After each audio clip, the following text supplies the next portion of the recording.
لكم على نار قليله ونحركوها شويه شويه.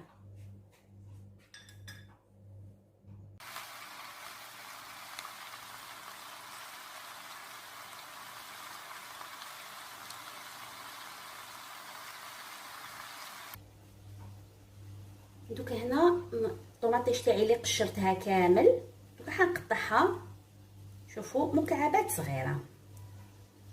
ودائما نقول لكم الحجم كيما تحبوا نتوما، تحبوا تكبروا تحبوا تصغروا على حساب الفلفل كيفاش قطعتوه.